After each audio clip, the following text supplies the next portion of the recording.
வணக்கம் மக்களே. One day இன் கோப்பன்ஹேகனோட continuation video தான் இந்த வீடியோ.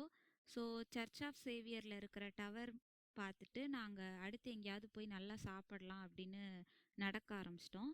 பக்கத்தில் ஒரு பீஸா ஹோட்டல் கூகுள் மேப்பில் காமிச்சிச்சு. ஸோ அங்கே போகலாம் அப்படின்னு நடந்து போய்கிட்டு இருக்கும்போது தான் வழியில் இந்த ஒரு ரெஸ்டாரண்ட்டை பார்த்தோம். அது எந்த ரெஸ்டாரண்ட் அப்படின்னா ஒரு இந்தியன் ரெஸ்டாரண்ட்.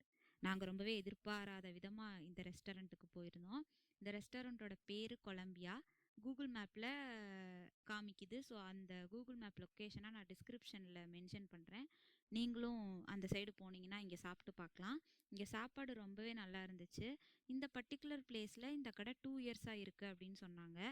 நான் இப்போ தான் ஃபஸ்ட் டைம் போனேன். அது மட்டும் இல்லாமல் நிறையா யூரோப்பியன் கண்ட்ரீஸில் 1991 இவங்களுடைய பிரான்ச்சஸ் இருக்குது அப்படின்னு சொல்லியிருந்தாங்க. சாப்பாடும் நல்லா இருந்துச்சு. நீங்கள் மறக்காமல் மேங்கோ லஸ்ஸி இந்த கடையில் சாப்பிட்டு பார்க்கலாம். ரொம்பவே நல்லா இருந்துச்சு. எனக்கு ரொம்ப பிடிச்சிருந்தது. ப்ரைஸுமே ரொம்ப எக்ஸ்பென்சிவ் அப்படின்னு சொல்ல முடியாது. நார்மலாக கோப்பன்ஹேகனில் நம்ம சாப்பிட்டோம் அப்படின்னா எவ்வளோ செலவாகுமோ அவ்வளோதான் ஆச்சு. ஒரு செர்ரி பிளாசம் கோப்பன்ஹேகனில் ரொம்பவே இன்ஸ்டாகிராம் ரீல்ஸ்லலாம் ட்ரெண்ட் ஆச்சு. ஸோ அந்த இடத்துக்கு போகலாம் அப்படின்னு நினச்சோம்.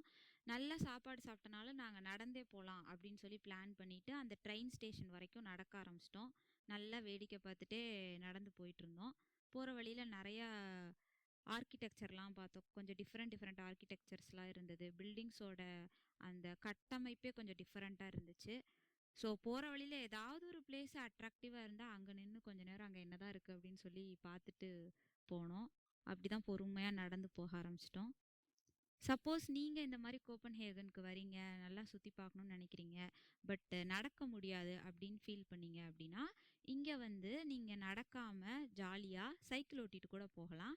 அதுக்கு நார்மலாக நம்ம ஊர்லலாம் எப்படி பே பண்ணி நம்ம ஒரு சைக்கிள் ஓட்டுவோமோ யூலோ மாதிரியான சைக்கிள்லாம் இங்கேயும் இருக்குது.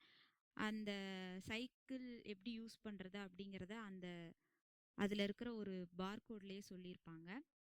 ஸோ அதோட பேர் என்ன அப்படின்னு சொல்லிட்டும் அதை சைக்கிளை பற்றின டீட்டெயில்ஸும் நான் டிஸ்கிரிப்ஷனில் மென்ஷன் பண்ணுறேன். நீங்கள் மறக்காமல் அதை செக் பண்ணி பாருங்கள். அதுக்கப்புறம் சப்போஸ் சைக்கிள்லையும் போக முடியாது, அதுக்கும் கஷ்டம் அப்படின்னு சொல்லி நினச்சிங்க அப்படின்னா ஹாப் ஆன் ஹாப் ஆஃப் அப்படின்னு சொல்லிட்டு கோப்பன்ஹேகன் சிட்டியில் நிறையா பஸ் இருக்குது. Red colour bus. இந்த பஸ்ஸில் ஏறிட்டு நீங்கள் டிக்கெட் எடுத்து எந்த ஸ்பாட்டுக்கு போகணுமோ அந்த ஸ்பாட்டுக்கு போய்க்கலாம். ஈவன் இந்த பஸ்ஸில் 24 ஹவர்ஸ் டிக்கெட்டும் அவைலபிளாக இருக்குது. ஸோ சப்போஸ் அது உங்களுக்கு யூஸ்ஃபுல்லாக இருக்கும் அப்படின்னு நினச்சிங்கன்னா அதை நீங்கள் யூஸ் பண்ணிக்கலாம். இந்த மாதிரி பஸ்ஸு நம்மளுடைய டென்மார்க்கில் மட்டும் இல்லை, நிறைய யூரோப்பியன் கண்ட்ரீஸில் இருக்குது. ஸோ இந்த பஸ் ரொம்பவே யூஸ்ஃபுல்லான ஒரு இன்ஃபர்மேஷனாக இருக்கும் அப்படின்னு நினைக்கிறேன். இந்த பஸ்ஸில் டிக்கெட் எடுத்தும் நீங்கள் சுற்றி பார்க்கலாம்.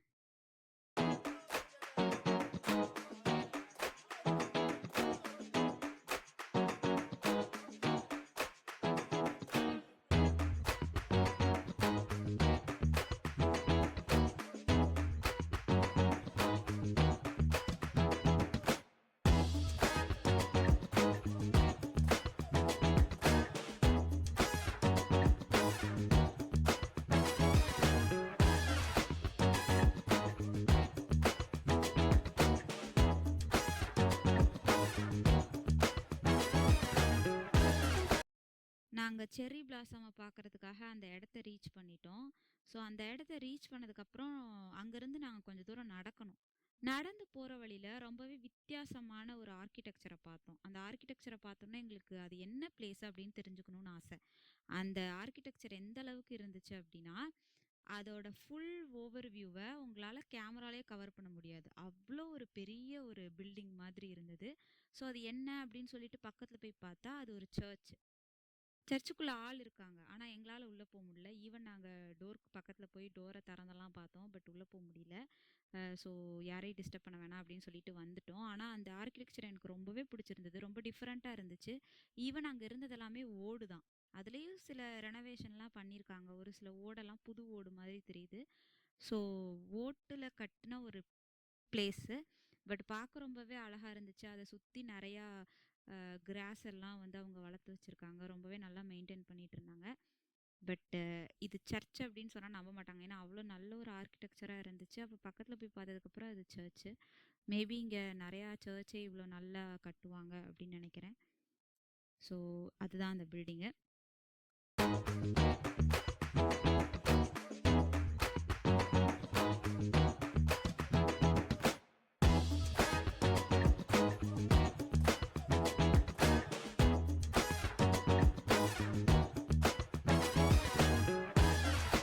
பார்ப்போம், நம்ம பார்க்க போகணும்னு நினச்சது செரி பிளாசம் தானே அப்படின்னு சொல்லிட்டு நாங்கள் திரும்ப அந்த சைடு நடக்க ஆரம்பிச்சிட்டோம். அப்படி செரி பிளாசம்க்கு நடந்து போய்கிட்டு இருக்கும்போது தான் இந்த ஒரு வியூ, எனக்கு என்னோட செகண்ட் ஆஃப் டேலையே ரொம்ப பிடிச்ச வியூ இதுதான். பார்க்கவே ரொம்ப அழகாக இருந்துச்சு. ஆக்சுவலாக அது வந்து ஒரு சிமெட்ரி, அந்த சிமெட்ரிக்குள்ளே இது ஒரு ஸ்ப்ரிங் சீசன் அப்படிங்கிறனால செரி பிளாசம்ஸ் எல்லாம் வந்திருக்கு. So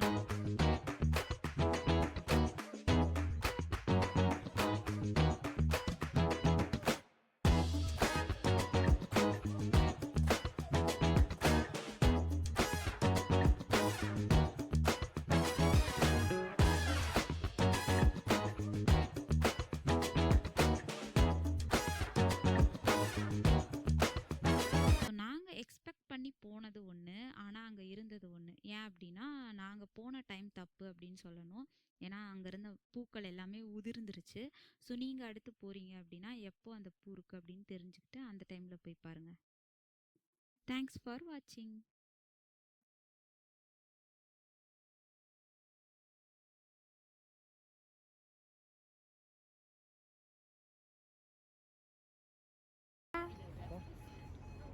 Guys, this is Ashwin Anna guys. Ashwin Anna நமக்கு நல்ல ஃபோட்டோஸு வீடியோஸு கொடுக்கும். ஆனால் நம்ம போய் வீடியோ எடுக்கும்போது அதுக்குள்ள இடையில வந்து நம்ம வீடியோவையும் கெடுக்கும். அதான் இந்த அஸ்வின் அண்ணா நமக்கு வீடியோ கொடுக்கும், பின்ன நம்ம வீடியோவை கெடுக்கும்.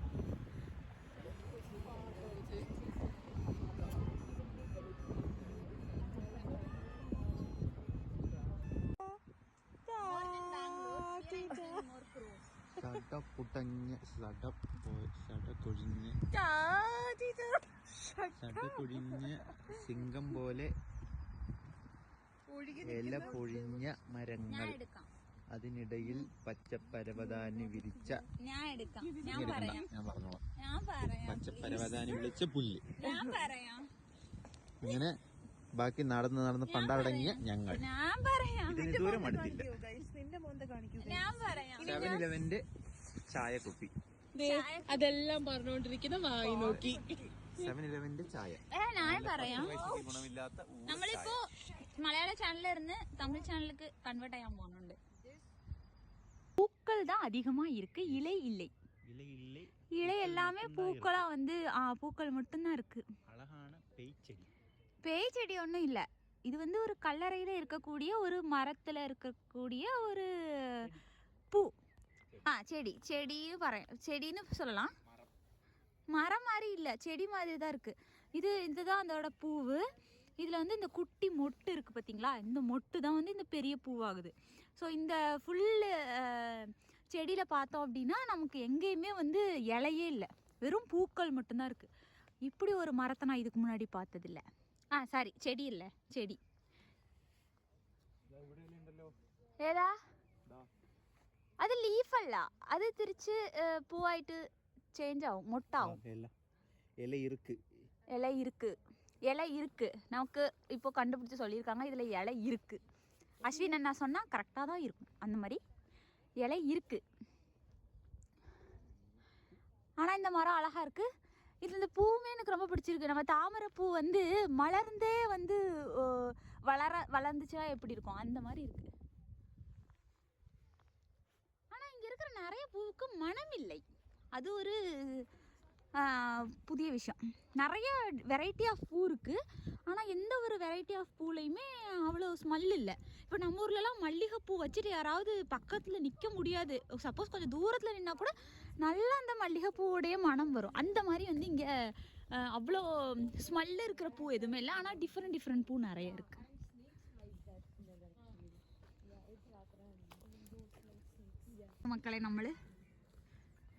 மக்களே என்னை மன்னிச்சிருங்க மக்களே, நான் திடீர்னு எதோ பாஷையிலலாம் பேசுகிறேன். ஏன்னா என் கூட வந்திருக்காங்களாம் திரும்ப தமிழ் விட்டுட்டு வேறு பாஷையில் பேசும்போது எனக்கும் அப்படியே மாறிடுது.